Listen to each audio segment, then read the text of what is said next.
Hello বন্ধুরা, তোমরা কেমন আছো? আশা করি তোমরা ভালো আছো আর আমিও অনেক অনেক ভালো আছি। আজ আমি তোমাদের সামনে কি নিয়ে এসেছি দেখো, দেখতে পাচ্ছ? এটা আজ আমি তোমাদের সামনে নিয়ে এসেছি। এটা দিয়ে আমি আজ তোমাদের তরমুজের শরবত বানাবো। তা দেখো আমি কি করে তরমুজের শরবত বানাই, তাহলে তোমরা দেখতে থাকো। এই দেখো বন্ধুরা, আমি তরমুজটাকে কেটেছি। এই তরমুজটাকে এখন আমি ছোট ছোট করে কেটে নিয়ে আসছি। বন্ধুরা, আমি এই যে তরমুজটাকে এমনি করে ছোট ছোট করে কেটে নিয়ে এসেছি, আর বীজগুলো আমি ছাড়িয়ে নিয়েছি।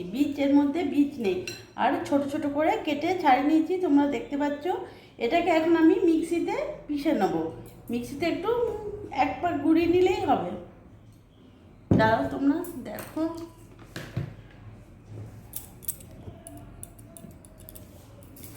এই যে আমি নিলাম, আমি এখন এগুলো মিক্সিতে ঘুরিয়ে নেব।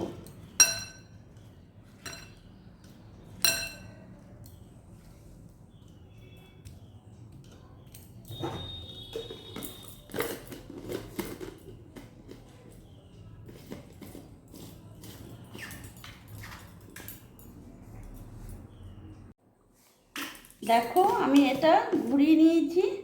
আমি এটা একবার ঘুরিয়ে নিলাম। এবার বাদ বাকি যেগুলো আছে আমি ওগুলোকে একবার ঘুরিয়ে নেব।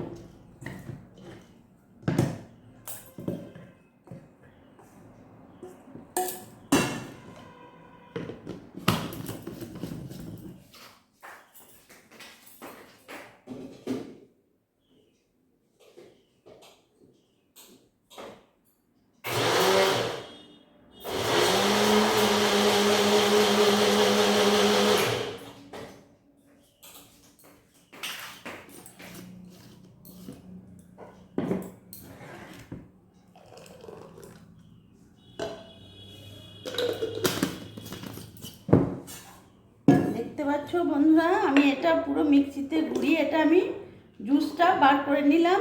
এবার এর মধ্যে আমি অর্ধেকটা লেবু, দেখতে পাচ্ছ, এই লেবুটা আমি অর্ধেকটা দেবো।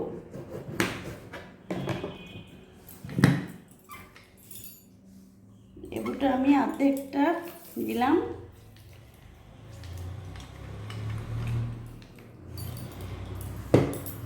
অর্ধেকটা দিয়ে দিলাম, মিশিয়ে নিলাম। এবার হাফ চামচ আমি বিট নুন দেবো। হাফ চামচ বিট নুন দিলাম। আমার তরমুজের জুস শরবত রেডি, একেবারে রেডি। ভালো করে আমি মিশিয়ে নিলাম। তরমুজের শরবত এই গরমকালে খাওয়া খুবই ভালো।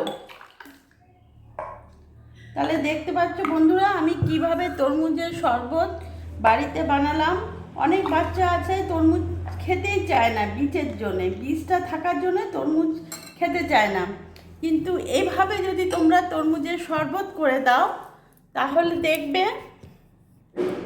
এইভাবে যদি তোমরা তরমুজের শরবত করে দাও, কোনো বাচ্চা না করবে না, একেবারেই খেয়ে নেবে। তাহলে বন্ধুরা, এভাবে তোমরা বাড়িতে বানিয়ে ফেলো তরমুজের শরবত। আর আমার এই ভিডিওটা যদি তোমাদের পছন্দ হয়, ভালো লাগে, তাহলে প্লিজ প্লিজ প্লিজ আমাকে লাইক করো, সাবস্ক্রাইব করো আর আমার পাশে থেকো।